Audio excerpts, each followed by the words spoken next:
दोस्तों, कहते हैं कि हर मनुष्य को अपने कर्मों का फल जरूर मिलता है। अच्छे कर्म करने पर पुण्य मिलता है और बुरे कर्म करने पर नरक की यातनाएं सहनी पड़ती हैं। इस संबंध में गरुड़ पुराण में मृत्यु के बाद की घटनाओं के विषय में प्रेतलोक तथा 84 लाख योनियों के बारे में विस्तार से बताया गया है।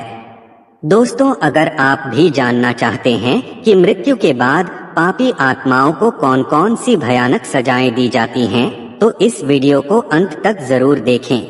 दोस्तों, गरुड़ पुराण के 4थे अध्याय में विष्णु भगवान ने बताया है कि किन पापों के कारण पापी मनुष्य यमलोक और नरक में प्रताड़ित किए जाते हैं तथा किन पापों के कारण महादुखदायी वैतरणी नदी में गिरते हैं।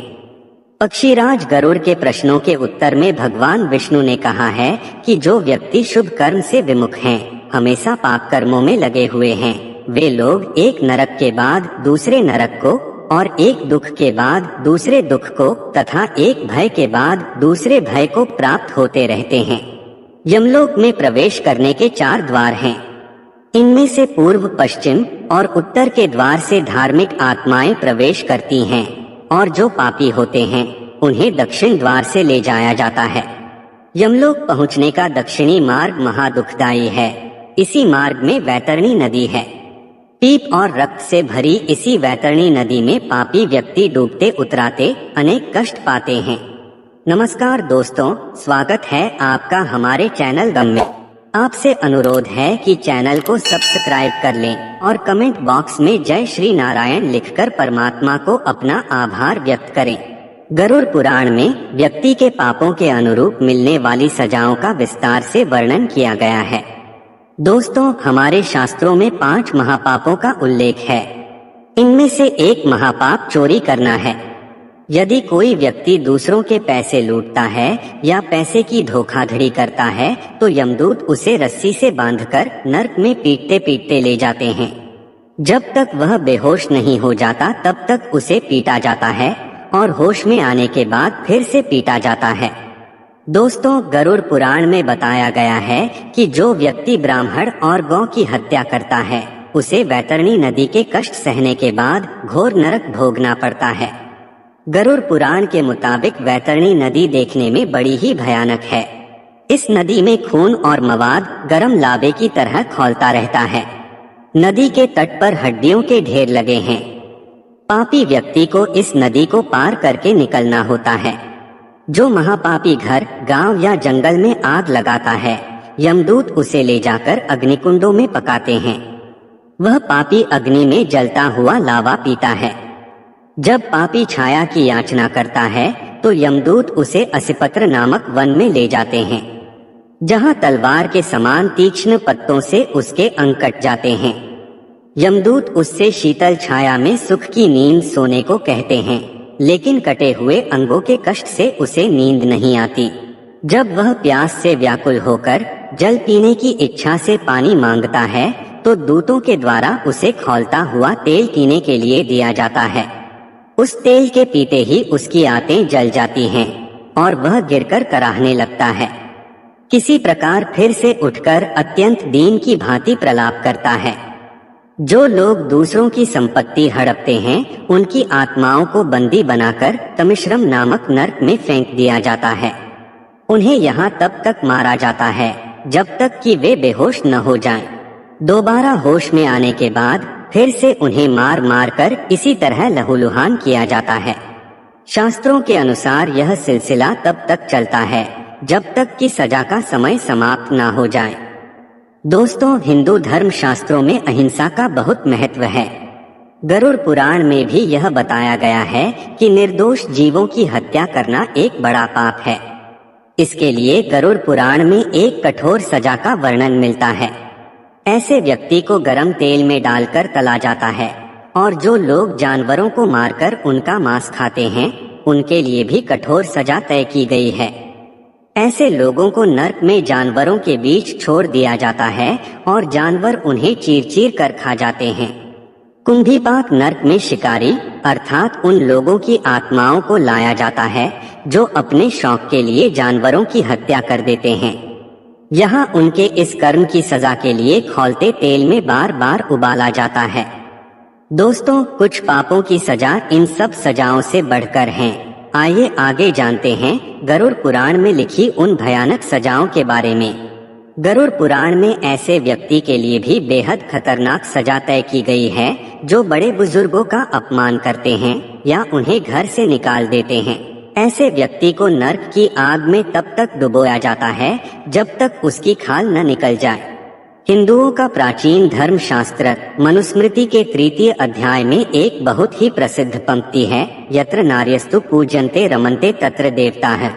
अर्थात जहाँ नारी की पूजा की जाती है, उसका सम्मान किया जाता है, वहाँ देवताओं का वास होता है। गरुड़ पुराण के मुताबिक महिलाओं के साथ दुष्कर्म करने वाले या उन्हें धोखा देने वाले मनुष्य को जानवर की श्रेणी में रखा गया है। ऐसे मनुष्य को नर्क में मलमूत्र से भरे कुएं में डाल दिया जाता है और उसे जीवित रहने के लिए वही सब खाना पीना पड़ता है। दोस्तों, हमारे शास्त्र कहते हैं कि ऐसे पति पत्नी जो एक दूसरे के साथ केवल तब तक रहते हैं जब तक एक दूसरे के पैसे का उपभोग कर सकें, उन्हें मृत्यु के बाद नर्क भोगना पड़ता है। ऐसे लोगों को नर्क में लोहे की गर्म सलाखों से पीटा जाता है। गरुड़ पुराण के अनुसार अंधात्मश्रम नर्क उन पति पत्नियों की आत्माओं के लिए हैं जो एक दूसरे को केवल लाभ या उपभोग की वस्तु समझते हैं। अंधात्मश्रम नर्क में उनकी आत्माओं को मारा जाता है और यह सिलसिला बहुत लंबे समय तक चलता है। केवल यही नहीं बल्कि शास्त्रों में यह भी बताया गया है कि गुरु हमें अच्छे और बुरे का ज्ञान देते हैं, इसलिए गुरु को पिता समान माना गया है और गुरु की पत्नी को माँ का दर्जा दिया गया है। गुरु की पत्नी के बारे में बुरा सोचने वाले महापापी कहलाते हैं। ऐसे लोगों को मरने के बाद जयंती नामक नर्क भोगना पड़ता है। वहीं जो लोग दूसरे के पति या पत्नी पर बुरी नजर डालते हैं, मरने के बाद नर्क में उनके अंगों पर पिघला हुआ लोहा डालकर उनको पीटा जाता है।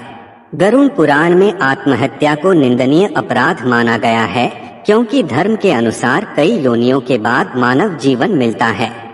ऐसे में उसे व्यर्थ गवा देना मूर्खता और अपराध बताया गया है। कहते हैं कि जो व्यक्ति आत्महत्या करता है उसकी आत्मा हमारे बीच ही भटकती रहती है, उसे स्वर्ग या नर्क में स्थान नहीं मिलता और न ही उसे किसी योनि में दोबारा जीवन मिलता है। ऐसी आत्माओं को तब तक ठिकाना नहीं मिलता जब तक उनका समय चक्र पूर्ण नहीं हो जाता है। इसीलिए आत्महत्या करने के बाद जो जीवन होता है वो ज्यादा कष्टकारी होता है। गरुड़ पुराण में अनेक पापों का वर्णन किया गया है जिसे करने के बाद व्यक्ति को वैतरणी नदी के घोर कष्ट झेलने पड़ते हैं। आइए संक्षेप में उन पापों को जानते हैं जिसके कारण आत्मा को वैतरणी नदी के कष्ट दिए जाते हैं।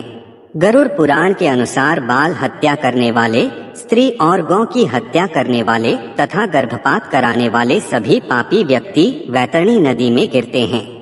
इसके अलावा गुरु, देवता, बालक, ब्राह्मण अथवा स्त्री के धन को चोरी करने वाला वैतरणी नदी के कष्ट पाता है। जो व्यक्ति ऋण लेकर नहीं लौटाता, विश्वासघात करने वाला, जहर देकर मारने वाला, उत्तम कुल में उत्पन्न अपनी सच्चरित्र पत्नी को द्वेष के कारण छोड़ने वाला, इसके अलावा माता पिता और गुरु को अपमानित करने वाले मनुष्य वैतरणी में डूबते हैं। जो हजारों गुणों के होने पर भी सत्पुरुषों में दोष का आरोपण करते हैं और उनकी अवहेलना करते हैं, वे भी वैतरणी में डूबते हैं। दोस्तों, भले ही आपने अपने कर्म या वचन से किसी को नुकसान न पहुंचाया हो, लेकिन किसी के प्रति मन में दुर्भावना रखना भी घोर पाप के समान माना गया है। किसी के बारे में बुरा सोचने पर भी आप पाप के भागी बन जाते हैं। इसलिए जरूरी है कि आप किसी के बारे में भूल कर भी बुरा न सोचें और न ही उसके पीठ पीछे उसकी निंदा करें, बल्कि जो भी आपके साथ गलत हो रहा है उसे अपने पुराने कर्मों का फल और भगवान की मर्जी मान स्वीकार्य करें। यकीन मानिए, जैसे जैसे आप इसका अभ्यास करते जाएंगे वैसे वैसे आपके जीवन में सकारात्मकता, संतोष, प्रसन्नता और भक्ति बढ़ती जाएगी।